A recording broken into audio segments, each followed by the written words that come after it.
Que l'Esprit Saint, le Père des pauvres, illumine notre intelligence et notre cœur afin de nous conduire à la vérité tout entière. Amen.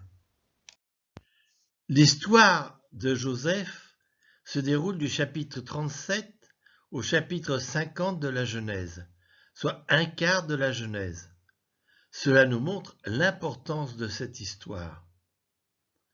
Nous allons dire que Joseph est une préfiguration du Messie, une préfiguration du Christ.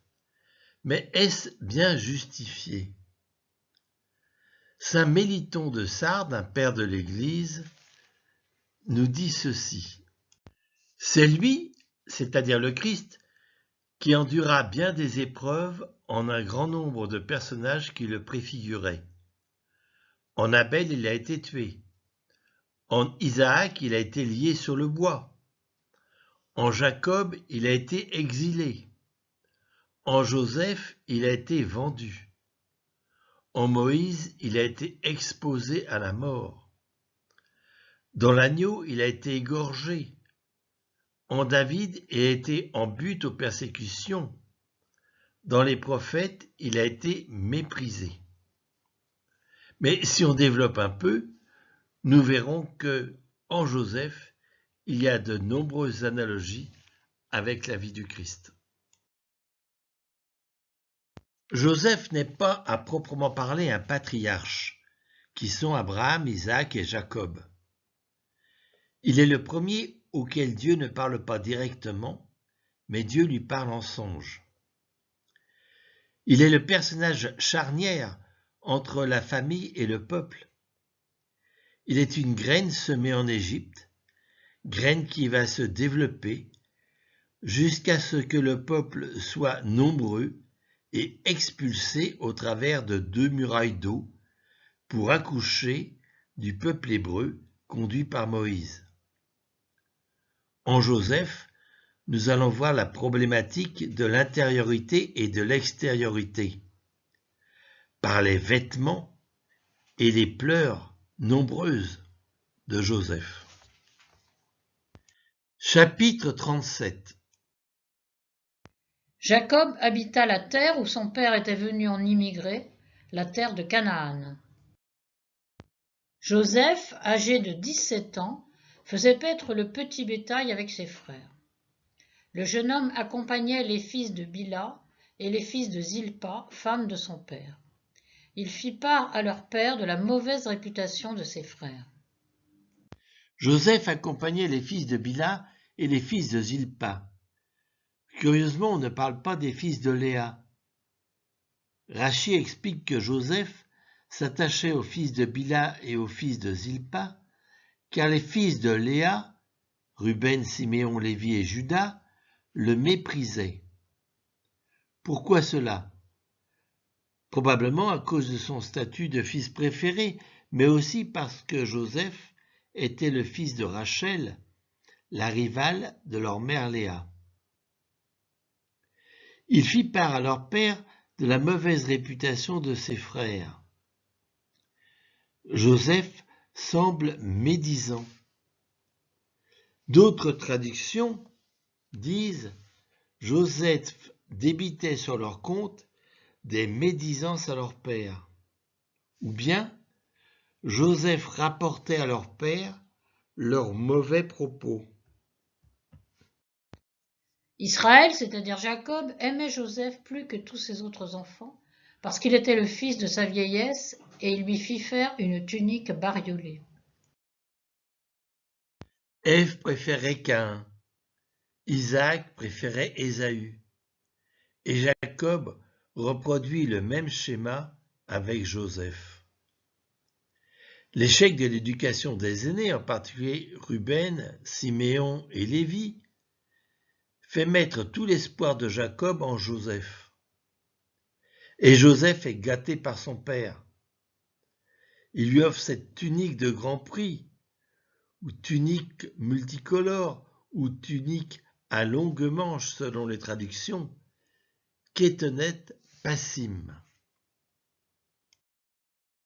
La tunique de plusieurs couleurs, bariolée ou à rayures, annonce selon Rachi les déboires de Joseph.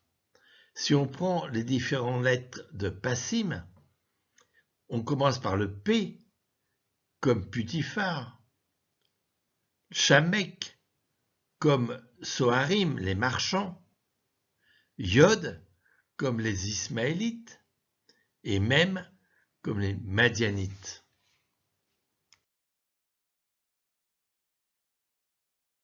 Quant au mot Kétonet, qui signifie tunique, il apparaît 29 fois dans la Bible. En ce qui concerne Adam et Ève, après avoir croqué la pomme, leurs yeux à tous deux s'ouvrirent et ils se rendirent compte qu'ils étaient nus. Ils attachèrent les unes aux autres des feuilles de figuier et s'en firent des pagnes. Mais les feuilles de figuier, ça fane, ça ne dure pas bien longtemps.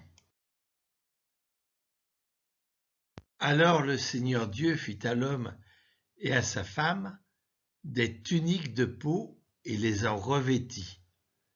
Les tuniques de peau, c'est ici le mot kétonet. Kétonet apparaît 7 fois dans l'Exode, 4 fois dans le Lévitique, 1 fois dans le livre d'Esdras, 2 fois dans le livre de Néhémie, et à chaque fois c'est dans le sens d'une tunique sacerdotale. Exemple, dans Exode 28, tu feras pour Aaron ton frère des vêtements sacrés, tu t'adresseras à tous les artisans habiles, ils feront des vêtements d'Aaron, afin que celui-ci soit consacré et qu'il exerce pour moi le sacerdoce. Voici les vêtements qu'ils feront, un pectoral, un éphod, un manteau, une tunique kétonet, brodée, un turban et une ceinture. Ce mot kétonet apparaît également 3 fois dans le second livre de Samuel, dont 2 fois au sujet de la tunique de Tamar, la fille de David. Elle avait une tunique kétonet, bariolée, kétonet passim. C'était le vêtement que portaient les filles de rois quand elles étaient vierges. Et comme le dit cette publicité, ne vous contentez plus de porter simplement des vêtements, portez vos vêtements différemment, portez la bonne nouvelle de l'Évangile. Ou bien vous pouvez porter cette tunique de cette autre entreprise, qu'il a nommée Yosef, d'après le personnage biblique de Joseph qui était connu pour porter un kétonet passim, robe colorée à rayures, bien que leur tunique soit d'un jaune uni.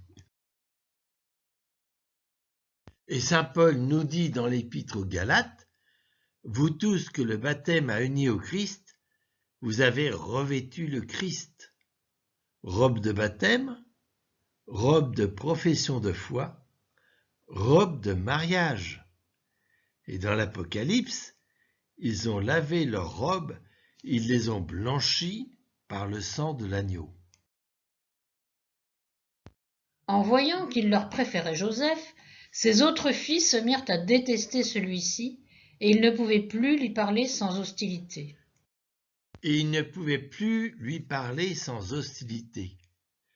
Là, la jalousie s'est vraiment installée. Il semble bien que la jalousie soit caractéristique des fratries, Caïn et Abel, Jacob et Ésaü, et maintenant Joseph et ses frères.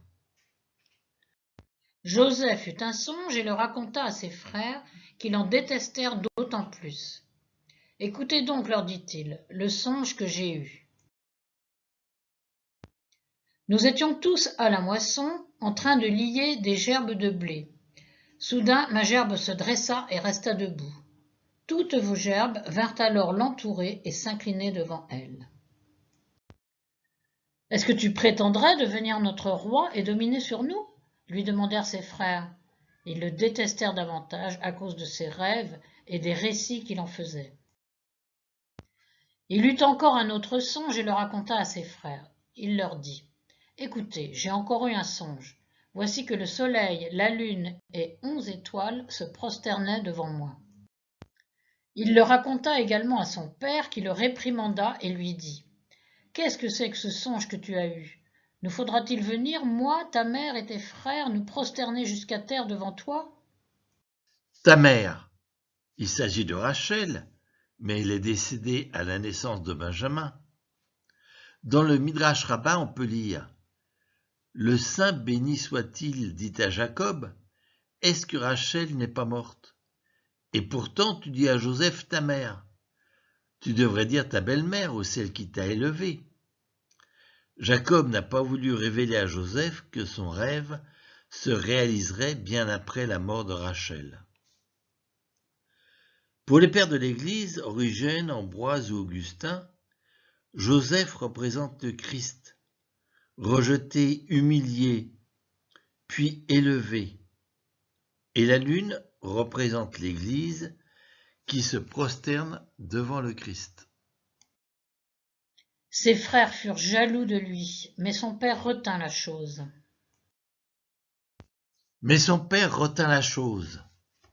Jacob ne comprend pas bien, mais il a la même attitude que Marie, dont Luc nous dit au chapitre 2, Marie cependant retenait tous ces événements et les méditait dans son cœur. Les frères de Joseph étaient allés à Sichem faire paître le troupeau de leur père.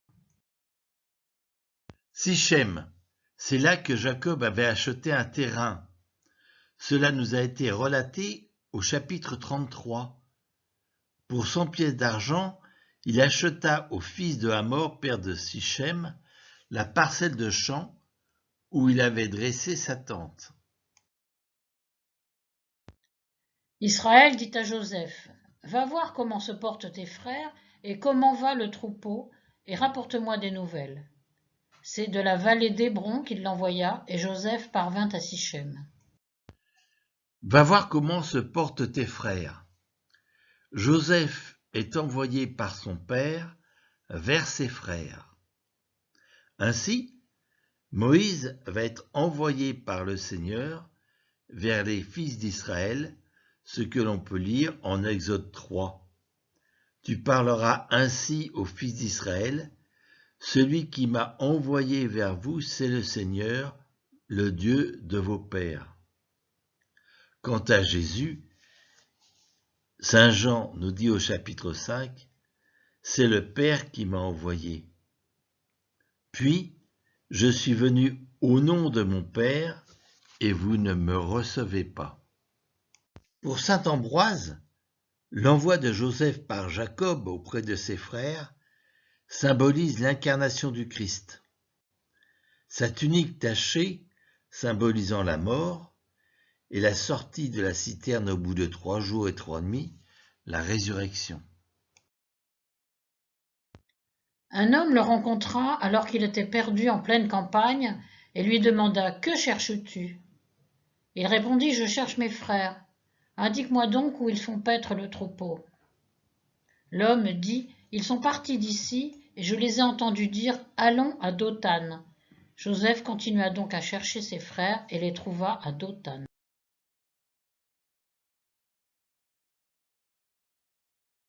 Un homme lui demanda : Que cherches-tu ? Mais qui est cet homme ? Peut-être un ange. Que cherches-tu ? C'est le symbole du questionnement spirituel. Et quelle est la première parole de Jésus dans l'évangile de Jean ? Que cherchez-vous ? Ceux-ci l'aperçurent de loin, et avant qu'il arrive près d'eux, ils complotèrent de le faire mourir. Ils se dirent l'un à l'autre : Voici le faiseur de songes qui arrive. C'est le moment, allons-y, tuons-le et jetons-le dans une de ces citernes. Nous dirons qu'une bête féroce l'a dévoré, et on verra ce que voulaient dire ces songes. Mais Ruben les entendit et voulut le sauver de leurs mains. Il leur dit : Ne touchons pas à sa vie. Ils complotèrent de le faire mourir. Il s'agit d'une décision collective, mais il n'y a cependant pas unanimité, en particulier pour Ruben et Judas. Le faiseur de songes, traduit parfois en expert en songes, ou même le rêveur. Et il ajouta, ne répandez pas son sang, jetez-le dans cette citerne du désert, mais ne portez pas la main sur lui. Ils voulaient le sauver de leurs mains et le ramener à son père. Dès que Joseph eut rejoint ses frères, ils le dépouillèrent de sa tunique, la tunique bariolée qu'il portait. Ils se saisirent de lui et le jetèrent dans la citerne qui était vide et sans eau. Ruben voulait le ramener à son père, mais il n'ira pas jusqu'au bout de ses convictions, puisqu'il propose de le jeter dans cette citerne du désert. Cette citerne qui était vide et sans eau. Selon certaines traditions rabbiniques, Joseph restera 3 jours et 3 nuits dans la citerne, ce qui correspond à une mort symbolique. Vide et sans eau. Évidemment, si elle est vide, il n'y a pas d'eau. Pourquoi cette précision? Parce que vide, c'est une prison.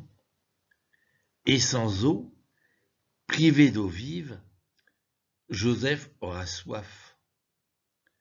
J'ai soif, dira Jésus. Et Jésus, comme Joseph, deviendra source de vie pour ses frères. Ils le dépouillèrent de sa tunique. Ils partagent entre eux mes habits et tirent au sort mon vêtement, dit le psaume 22. Et dans Jean au chapitre 19, les soldats, après avoir crucifié Jésus, prirent ses vêtements et ils en firent 4 parts, une part pour chaque soldat. Ils prirent aussi sa tunique, qui était sans couture, d'un seul tissu depuis le haut jusqu'en bas. Et la 10e station du chemin de croix est précisément appelée « Jésus est dépouillé de ses vêtements », comme Joseph a été dépouillé de sa tunique. Ils s'assirent ensuite pour manger. En levant les yeux, ils virent une caravane d'Ismaélites qui venait de Galaad. Leurs chameaux étaient chargés d'aromates, de baume et de myrrhe qu'ils allaient livrer en Égypte. Ils s'assirent ensuite pour manger. C'est leur seule préoccupation après avoir jeté Joseph dans la citerne. Les Ismaélites sont les descendants d'Ismaël, et Galaad correspond à la Jordanie actuelle. Aromates, baume, myrrhe servent à soigner les blessures ou à réaliser l'ensevelissement. Cela préfigure l'avenir de Joseph. Alors Judas dit à ses frères, « Quel profit aurions-nous à tuer notre frère et à dissimuler sa mort? Vendons-le plutôt aux Ismaélites, et ne portons pas la main sur lui, car il est notre frère, notre propre chair. » Ses frères l'écoutèrent. Judas, c'est le 4e fils de Léa. Quel profit! Ce terme, c'est betsa, qui signifie cupidité, gain, butin. Des marchands madianites qui passaient par là retirèrent Joseph de la citerne, ils le vendirent pour 20 pièces d'argent aux Ismaélites, et ceux-ci l'emmenèrent en Égypte. Judas se proposait de vendre Joseph pour en faire du profit. Une petite note d'humour, ce sont des Madianites qui passaient par là, qui prennent de court Judas et qui vendent Joseph aux Ismaélites pour 20 pièces d'argent. Les Madianites et les Ismaélites sont 2 peuples très proches, nomades, tous 2 descendants d'Abraham. Ils vendent Joseph pour 20 pièces d'argent. Ce n'est pas bien cher payé pour un esclave. Rappelons-nous que Jacob a acheté le terrain de Sichem pour 100 pièces d'argent. Les Madianites sont les descendants de Madian, un fils qu'Abraham a eu avec Kétoura après la mort de Sarah. Ceci nous est rapporté en Genèse 25. Abraham prit encore une femme, elle s'appelait Kétoura.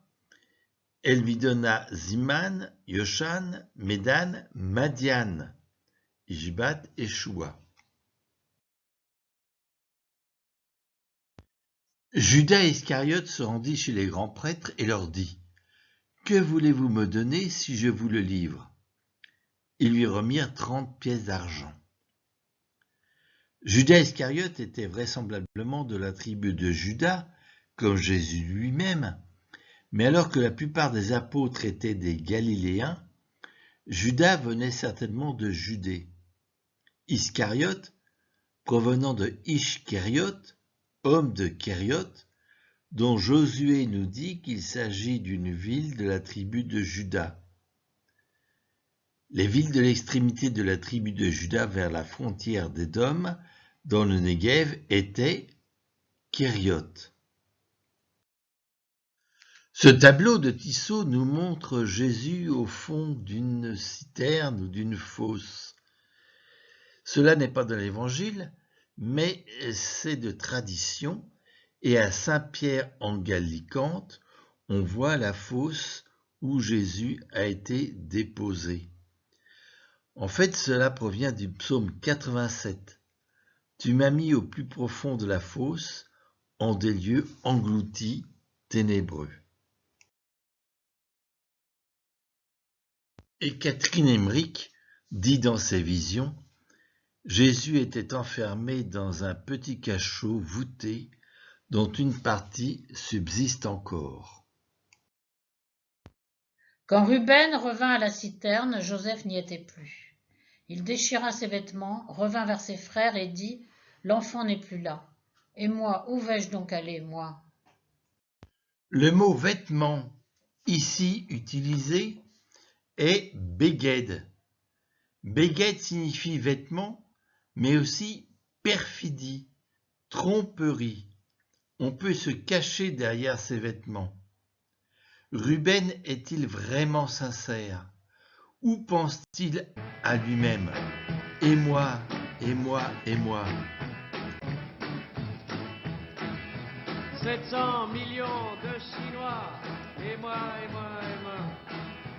Avec ma vie, mon petit chez moi, mon mal de tête, mon pointe au foie. J'y pense et puis j'oublie. C'est la vie, c'est la vie. Ruben déchira ses vêtements. La kéria est une coutume juive consistant à déchirer ses vêtements lors d'une grande détresse ou d'un deuil. Ce fut le cas de Ruben, puis de Jacob. Autre exemple, David en apprenant la mort de Saül. David attrapa ses habits et les déchira, et tous les hommes qui étaient auprès de lui firent de même. Ou bien Job en apprenant la mort de ses enfants. Alors Job se leva, il déchira son manteau et se rasa la tête. La kéria est le signe extérieur de la peine du cœur. Cette photo nous montre Isaac Herzog, président de la République d'Israël, se faisant déchirer la chemise lors des obsèques de sa mère. Mais le Lévitique précise : le grand prêtre est le chef des prêtres. Il a été consacré au moyen de l'huile d'onction le jour de son entrée en fonction. Et il peut revêtir les habits sacrés. C'est pourquoi il n'est pas autorisé à défaire sa chevelure, à déchirer ses vêtements. Et pourtant, dans Matthieu au chapitre 26, alors le grand prêtre déchira ses vêtements en disant : « Il a blasphémé ».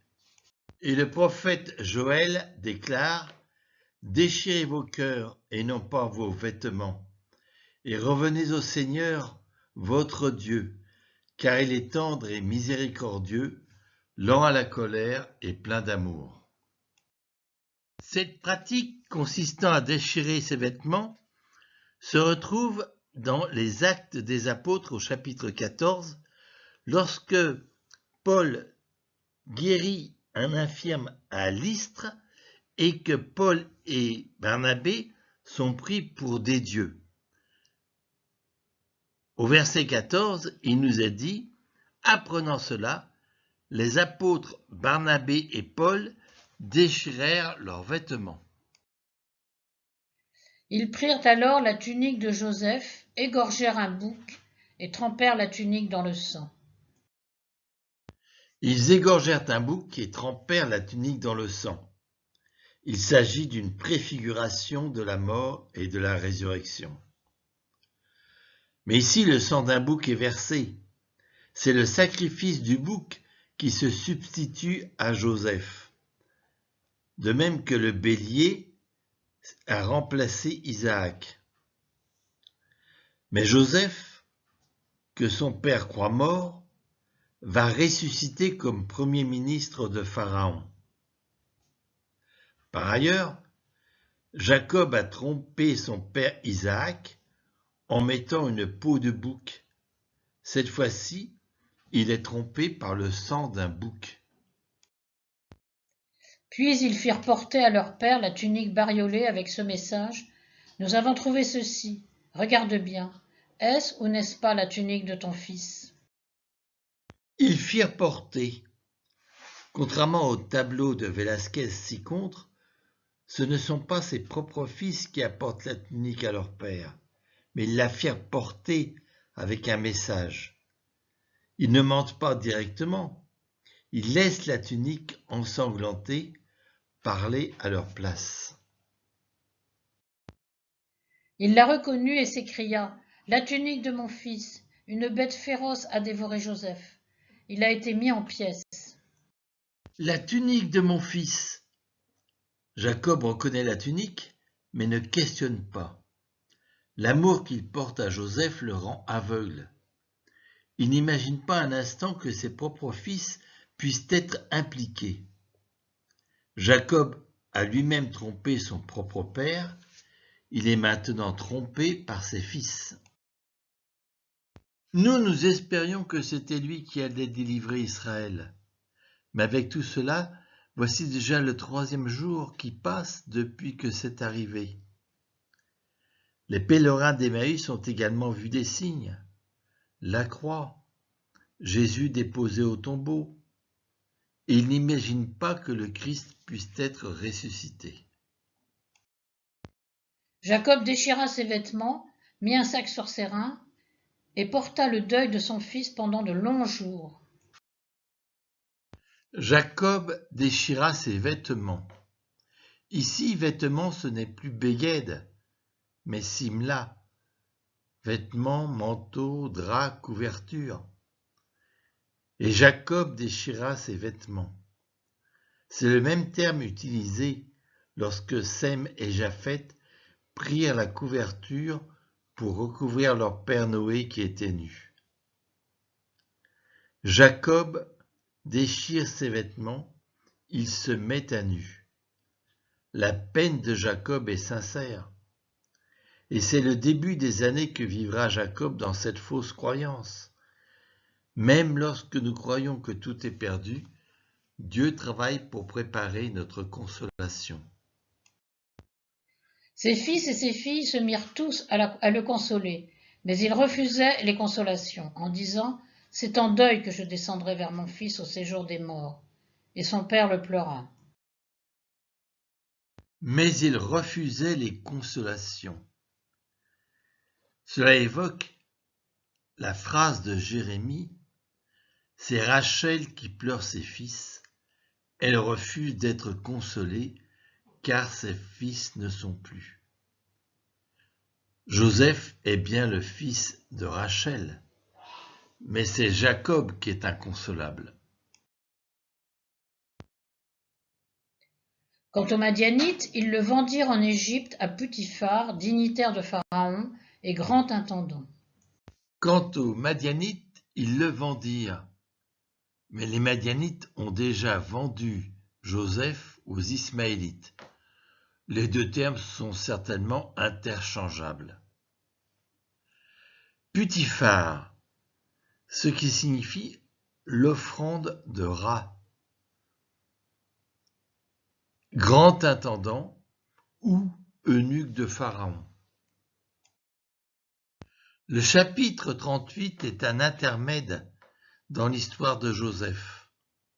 Il raconte l'histoire de Juda et Tamar. En ce temps-là, Juda quitta ses frères et se rendit chez un homme d'Adoulam appelé Hira. Là, Juda aperçut la fille d'un Cananéen appelé Shua. Il la prit et s'unit à elle. Elle devint enceinte et enfanta un fils qu'on appela Er. Elle devint encore enceinte et enfanta un fils qu'elle appela Onan. Elle devint enceinte une troisième fois et enfanta un fils qu'elle appela Shéla. Juda aperçut la fille d'un Cananéen appelé Shua. Il la prit et s'unit à elle. Cette histoire commence bien mal. Les consignes d'Abraham et d'Isaac étaient de ne pas épouser les Cananéennes. Juda prit une femme pour Er, son premier-né, elle s'appelait Tamar. Mais Er, le premier-né de Juda, déplut au Seigneur, et le Seigneur le fit mourir. Alors Juda dit à Onan, « Unis-toi à la femme de ton frère, pour remplir envers elle ton devoir de beau-frère. Suscite une descendance à ton frère. » Mais Onan savait que la descendance ne serait pas à lui. Aussi, quand il s'unissait à la femme de son frère, il laissait la semence se perdre à terre pour ne pas donner de descendance à son frère. Unis-toi à la femme de ton frère pour remplir envers elle ton devoir de beau-frère.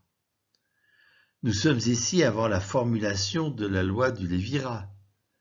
Mais il s'agissait d'une coutume plus ancienne déjà en Égypte, et le nom de l'enfant était celui du frère aîné. Quand il s'unissait à la femme de son frère, il laissait sa semence se perdre à terre. Aujourd'hui, Onan aurait été un adepte du préservatif.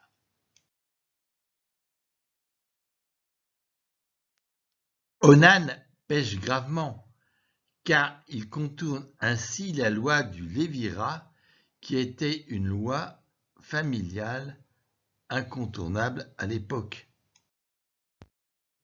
Ce qu'il faisait déplut au Seigneur, qui le fit mourir lui aussi. Juda dit alors à Tamar, sa bru, « Habite comme une veuve dans la maison de ton père, jusqu'à ce que mon fils Shéla ait grandi. » Il se disait, en effet, « Il ne faudrait pas que celui-ci meure aussi, comme ses frères. » Tamar s'en alla donc habiter dans la maison de son père. Habite comme veuve dans la maison de ton père. Les deux premiers fils de Juda ont péché. Au lieu de mettre en garde Shéla, son troisième fils, Juda répudie Tamar. Il n'a certainement pas l'intention d'attendre que Shéla ait grandi. Ceci semble vraiment une excuse. Bien des jours passèrent, et la fille de Shua, la femme de Juda, mourut.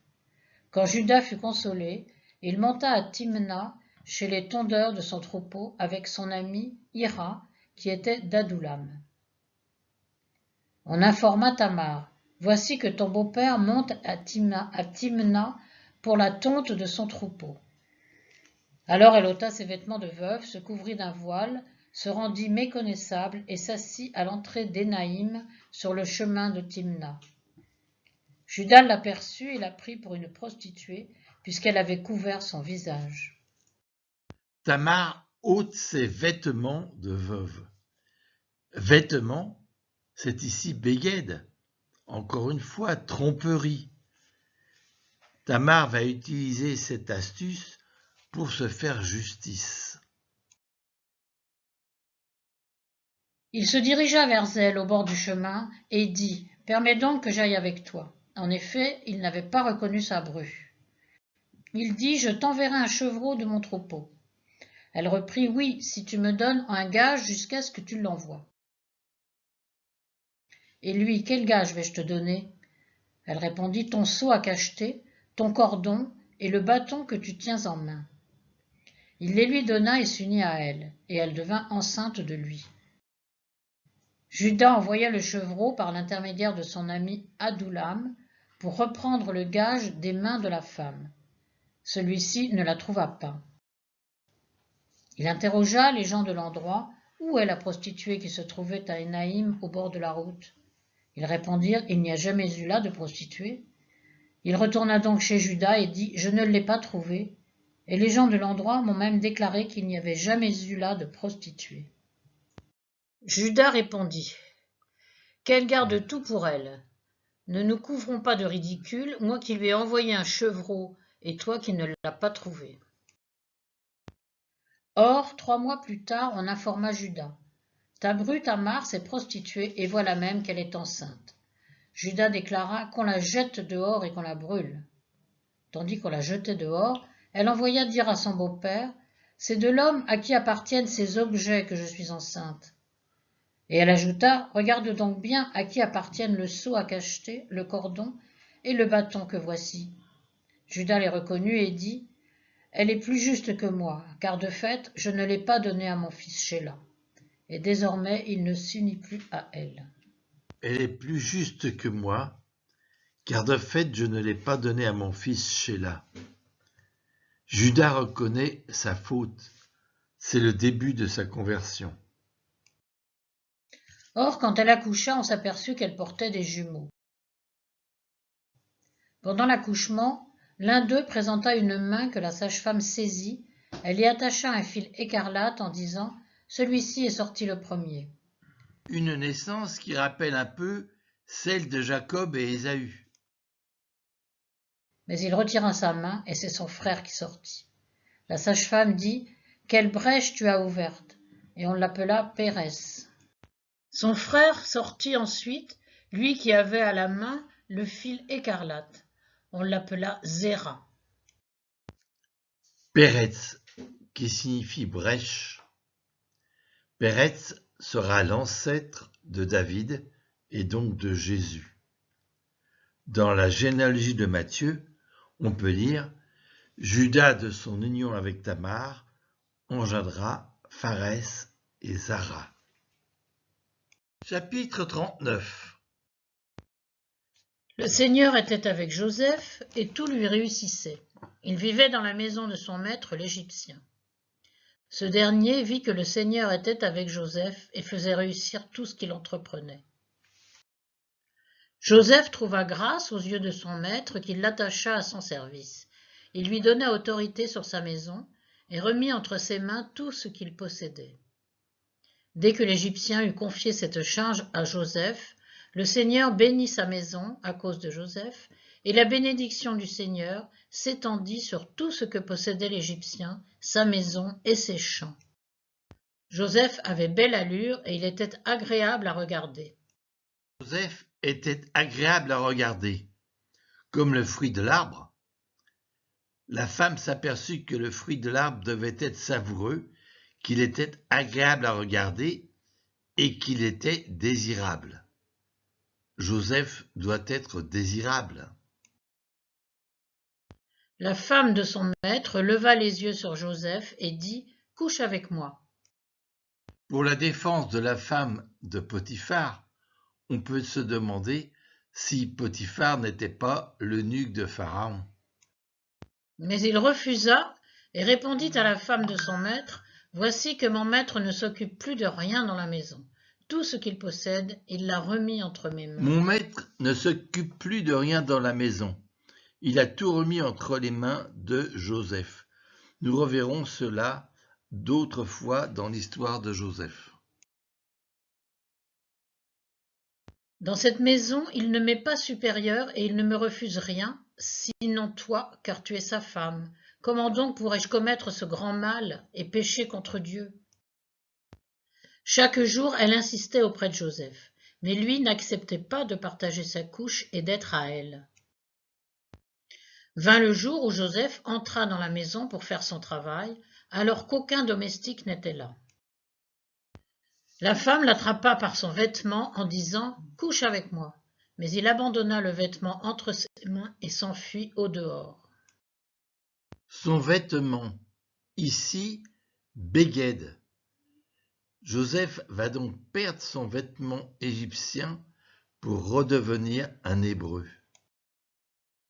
Et il s'enfuit dehors. Cela rappelle la première lettre aux Corinthiens de saint Paul. Fuyez la débauche. Tous les péchés que l'homme peut commettre sont extérieurs à son corps. Mais l'homme qui se livre à la débauche commet un péché contre son propre corps. Lorsqu'elle réalisa que dans sa fuite, il avait abandonné son vêtement entre ses mains, elle appela ses domestiques et leur dit « Voyez ça, on nous a amené un Hébreu pour se jouer de nous. Il est venu vers moi pour coucher avec moi, et j'ai appelé à grands cris. » Ce verset nous confirme que Joseph, ayant abandonné son vêtement égyptien, redevient un Hébreu. Alors, quand il m'a entendu élever la voix pour appeler, il a abandonné son vêtement à côté de moi et s'est enfui au dehors. C'est par la tunique de Joseph que Jacob a été trompé.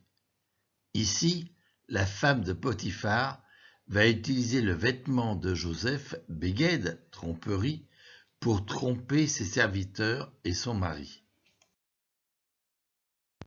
Elle garda près d'elle le vêtement de Joseph jusqu'à ce que le maître rentre chez lui.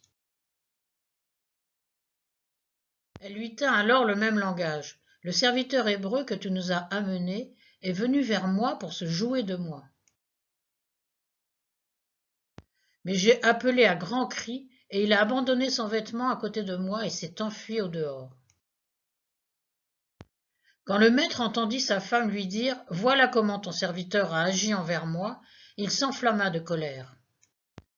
Le maître de Joseph se saisit de lui et le jeta dans la prison où étaient enfermés les prisonniers du roi. Mais le Seigneur était avec lui. Il lui accorda sa faveur et lui fit trouver grâce aux yeux du chef de la prison. Le chef de la prison remit entre les mains de Joseph tous les prisonniers, tout ce qui se faisait. C'est Joseph qui le faisait faire. Le chef de la prison ne s'occupait en rien de ce qui était confié à Joseph, car le Seigneur était avec lui, et ce qu'il entreprenait, le Seigneur le faisait réussir. De même que Potiphar ne s'occupait plus de rien, qu'il avait tout remis entre les mains de Joseph, le chef de la prison remit entre les mains de Joseph tous les prisonniers. Le chef de la prison ne s'occupait en rien de ce qui était confié à Joseph. Chapitre 40. À quelque temps de là, les chansons du roi d'Égypte ainsi que le panetier commirent une faute envers leur maître, le roi d'Égypte. Pharaon s'irrita contre ces deux dignitaires, le grand échanson et le grand panetier. Et il les fit mettre au poste de garde dans la maison du grand intendant, au lieu même où Joseph était prisonnier. Le grand intendant les confia aux soins de Joseph, qui fut attaché à leur service. Ils demeurèrent un certain temps au poste de garde. Une même nuit, l'échanson et le panetier du roi d'Égypte firent tous deux un songe, alors qu'ils étaient prisonniers dans la prison, et chacun des songes avait sa propre signification. Au matin, quand Joseph entra chez eux, il vit qu'ils avaient la mine défaite. Il demanda donc aux dignitaires de Pharaon qui étaient avec lui, au poste de garde, dans la maison de son maître, « Pourquoi vos visages sont-ils si sombres aujourd'hui » Ils lui répondirent, « Nous avons eu un songe et il n'y a personne pour l'interpréter. » Joseph leur dit, « N'est-ce pas à Dieu qu'il appartient d'interpréter ? Racontez-moi donc. » Les deux prisonniers se désolent que personne ne puisse interpréter leurs songes. Et Joseph leur répond que seul Dieu peut interpréter les songes. Et lui, Joseph, est un canal qui permettra à Dieu de les interpréter.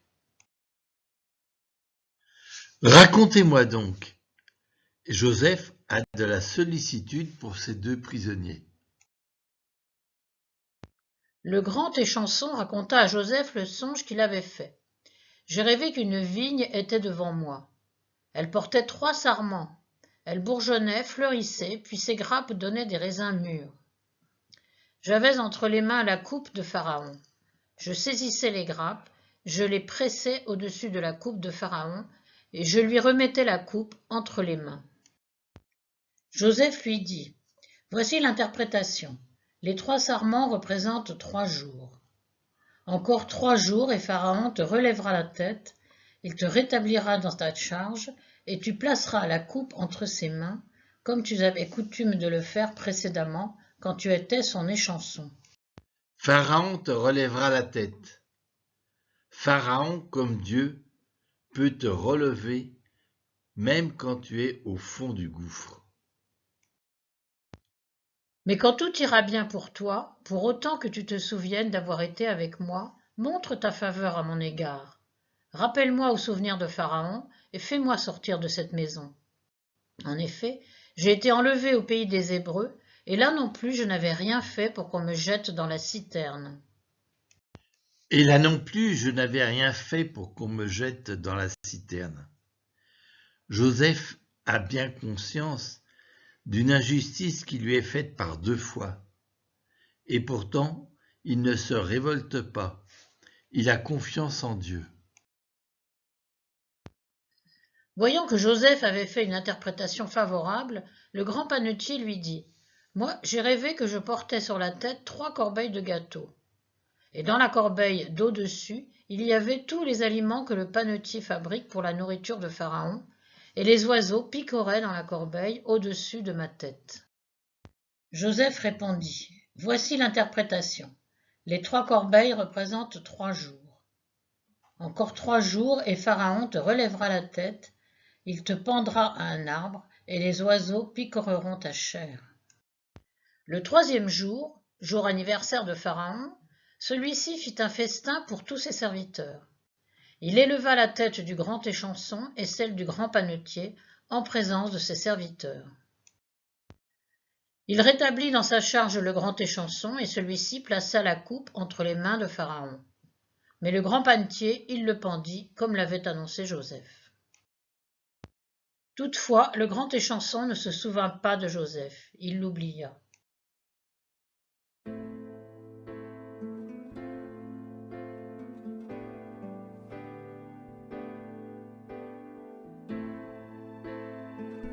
Psaume 105. Il appela sur le pays la famine, il coupa tout moyen de subsistance. Il envoya devant eux un homme. Joseph fut vendu comme esclave, on serra ses pieds dans des liens, on le mit au fer, jusqu'au temps où arriva ce qu'il avait annoncé, et où la parole de l'Éternel l'éprouva. Le roi fit ôter ses liens, le dominateur des peuples le délivra. Il l'établit seigneur sur sa maison et gouverneur de tous ses biens, afin qu'il pût à son gré enchaîner ses princes, et qu'il enseigna la sagesse à ses anciens. Alors Israël vint en Égypte, et Jacob séjourna dans le pays de Cham. Il rendit son peuple très fécond et plus puissant que ses adversaires.